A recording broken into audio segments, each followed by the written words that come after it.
way you're gonna hold me down. I said, I'm going gray in Tinseltown. You're a beast. There's no way you're gonna hold me down, 'cause I was born to entertain, and Show them you what a real woman can't looks take like. that away. I'm going gray all in your face. You can't replace this. It's going down, we're going gray in Tinseltown. Hi everyone, it's Mandy Mae Cheatham, your host of Going Gray in Tinseltown, the lady going gray in Tinseltown. I'm really excited this week. I'm going to read one of the essays that I wrote. It's so interesting going back and reading these essays because I'm a couple months away from when I wrote it, and things change so much as my hair continues to grow in, and I think I'm effectively starting to win in this battle to dismantle the ideas that society has put upon me, the way that I should feel about myself and the way that I should look. And this particular article has a lot to do with that, and a lot to do with the role that social media plays in the experience of who I was before I stopped dyeing my hair and who I feel like I am now. Now, don't get me wrong, I'm the same lady, but I think there are parts of me that I used to identify with, not just my hair, that I've been able to let go of. So this essay is called Going Gray in Tinseltown, the Insta Fame. What if you suddenly had 2 million Instagram followers? How would that affect your art? Would you feel compelled to monetize your community's love for you? Would you post more selfies and lifestyle photos to keep the bots and the potential advertisers happy? I've been contemplating this recently. After realizing I've been posting in the same way you may throw bread to a flock of pigeons and then run and hide behind a glass wall so they don't shit on you. Wanting them to fly toward me in frenzy over the content, but not to get too close. Realizing that I had an unhealthy relationship with my followers was a side effect of realizing that I had an unhealthy relationship with my own image. That I was running behind that glass wall because I didn't actually want to engage with the identity I was presenting either, or admit it wasn't really me. But that image of me was pretty successful. Not 2 million followers successful, but decent. The main problem with what I had created online was that it didn't represent all of me. It represented me in one moment. What I really wanted to post was what I saw, photos I take of the world, not always photos of me. But the social media baby didn't like that. The only posts I was getting love for were shots of me, like times 200%.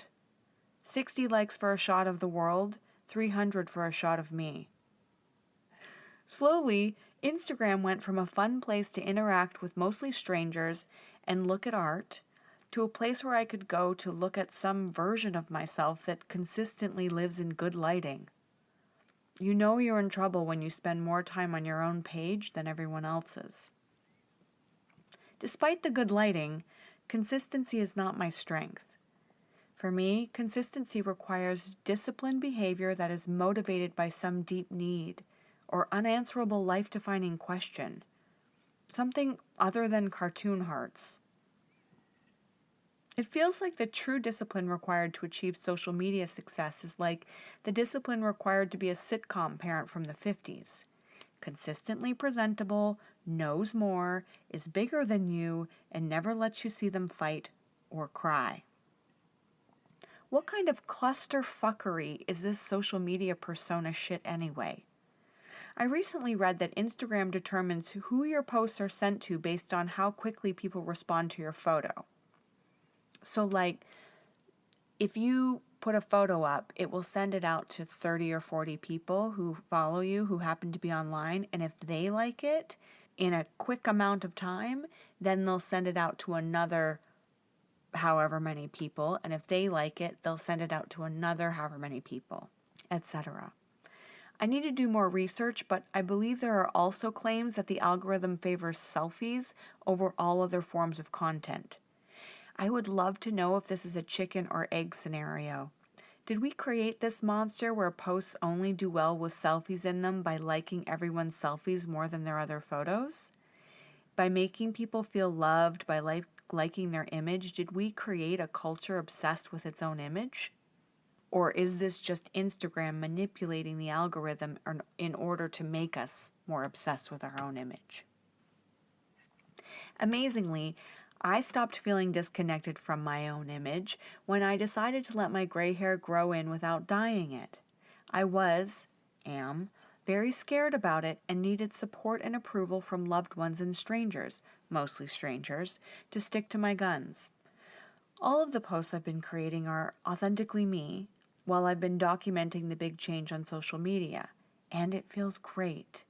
But I've been saying that the reason I'm documenting it on social media is to dismantle the tool that turned me against myself by using said tool to post about my struggles with it, i.e., the fact that the social media baby only seems to be happy when I post photos of myself looking hot, happy, and young. And by posting about the struggles while looking normal, however I'm feeling at that moment and my age. But I have to be honest and say that that's not working. And I'm just as needy for cartoon hearts as I ever was. Maybe more so now that I'm being myself online. It is making me supremely unhappy to be turning this deeply personal project of going gray into a social media extravaganza, hoping to build a following for my pain, write a book, and be able to turn down endorsements from hair dye companies someday. It's also filling me with joy. I'm finding empowerment and reasons to continue on this journey and connect with others who are walking the walk with me and those who've been listening to my podcast. And I'm writing a book that I need to read. But I feel once again trapped by the algorithm. My engagement goes up when I have moments where I cry and tell the truth about how hard this is. So, what's going to happen when this going gray process starts to become easy? Will I lose followers? Do I drop the victim experience and opt for happy? I mean, that's the obvious life choice. But how do I build a brand around something that's not true anymore when it's no longer true? How can I change and still keep my social media following happy? And why the fuck do I have to turn everything into a brand in the first place? I attempted to beat the algorithm at its own game by changing, by showing up with gray hair and a different attitude to loosen its grip on what I post and when and why. But it's got me again. It's winning. It seems like the algorithm is too consistent, knows more, is bigger than me, and it doesn't fight or cry in public because it knows that to do so would be to lose followers. A friend's poetry professor once said that people like to see happy, uplifting art. My other friend, who was there, who is legitimately famous for being happy and funny, but who also battles addiction, denial, and sometimes has to sleep on the subway, agreed with her. I used to hear nearly the same thing when I worked in the galleries. Blue paintings sell better than brown, yellow better than red, etc. I mean, it was true. But sleep on the subway much, ye artist who paints with blue when you really want to fuck some shit up with a tube of red? Is there something about denying what your artist truly wants to do or who you truly are that makes your art do well or your social media following do well but turns you into a miserable human being? And what responsibility do we artists have to make everyone else happy with our art anyway? If no one likes my art, it becomes increasingly hard to continue to create it, frankly. Especially when I release it before it's fully baked, which is often the case with Instagram art. But half-baked art is a whole other topic. I'll share a poem I wrote about it at the end of this essay. Sometimes, of course, I make happy art, but happy times are not often when I feel most inspired to create. When I'm full, my capacity to give love is enormous. When I'm not, I'm easily depleted by my hungry social media baby seeking to have more of what I just fed it on Instagram. Or easily depleted by focusing on what my audience wants or what the industry wants and not what my artist feels like creating. And I cannot feed these hungry babies when the inspiration pot is empty. When I create just for myself, one of two things happen. I go into complete disorder and abstractions, and my emotional experience of the output is more in charge than the actual organization of thought into something concrete. Or, and sometimes just after the first thing, I get totally out of the way and something inspired and organized comes out. When I'm not in a heightened emotional state while creating art, which is most of the time, I enjoy creating within the context of what I think the public will like, to an extent. Like allowing the shape of expression to come out in the form of an article with a beginning, middle, and end, unlike the meandering masterpiece you are currently listening to. It too gives me a release of some stored up tension, makes me feel accomplished, and takes the edge off. But easing the tension and rejuvenating my creative well by pulling deeply from the tank of the universe are two very different things, and they create two very different types of art. Easing that immediate tension is what I do when I post on social media. The platform gives me a framework in which I can share, but I as a human and an artist start to shrink in the face of the feedback that framework gives me if I'm not constantly breaking, rebutting, and rebuilding that framework to suit my creative expression, i.e., changing. I've heard many times in acting classes that professional art is not supposed to be therapy. Now, as an aside, I think this is a slippery slope on the part of acting teachers whom I believe should have training in psychotherapy in order to understand how to support their students who do deep work, and create a safe space by also understanding transference and countertransference. That's slightly off topic and probably another blog, but I think it's important to note.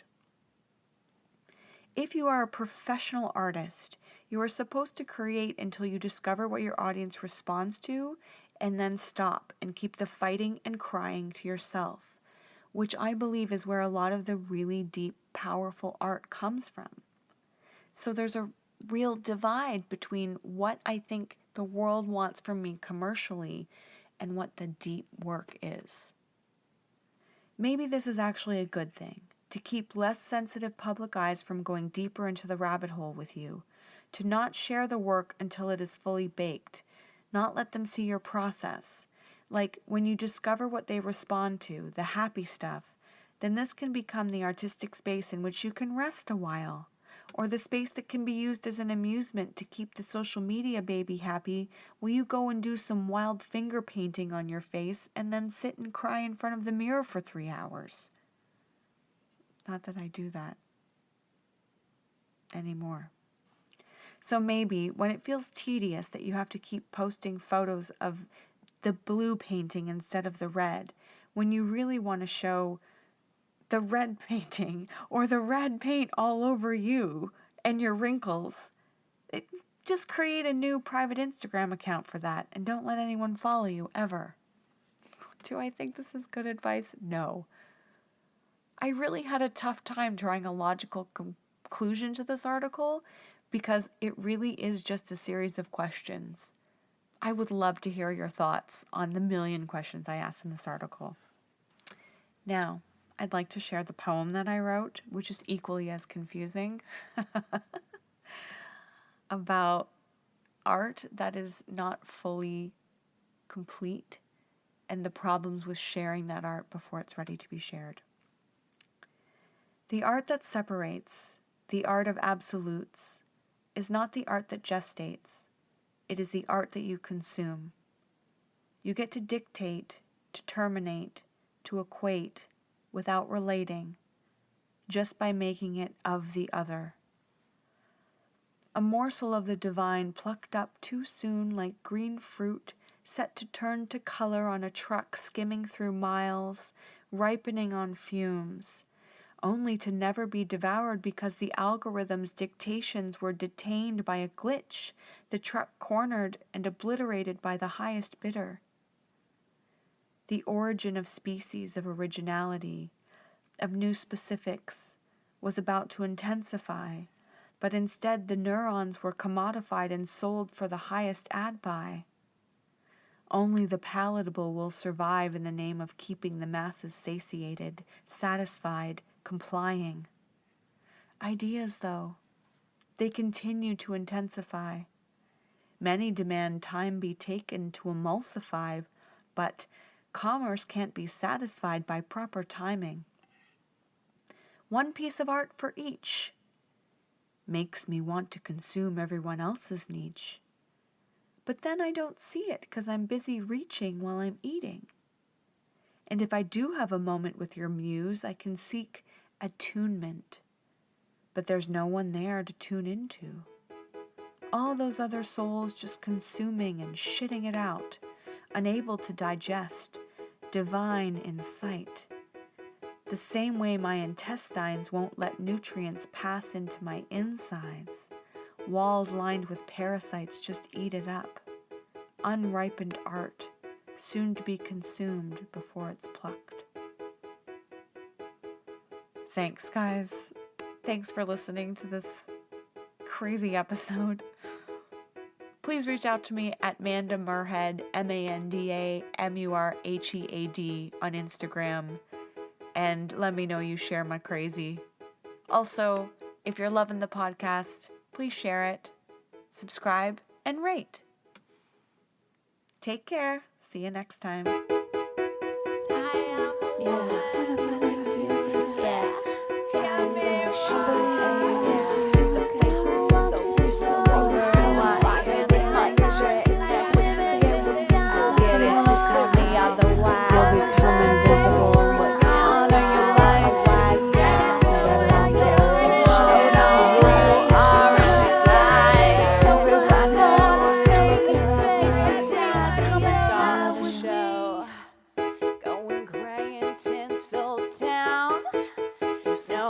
You're gonna hold me down. I said, I'm going gray in Tinseltown.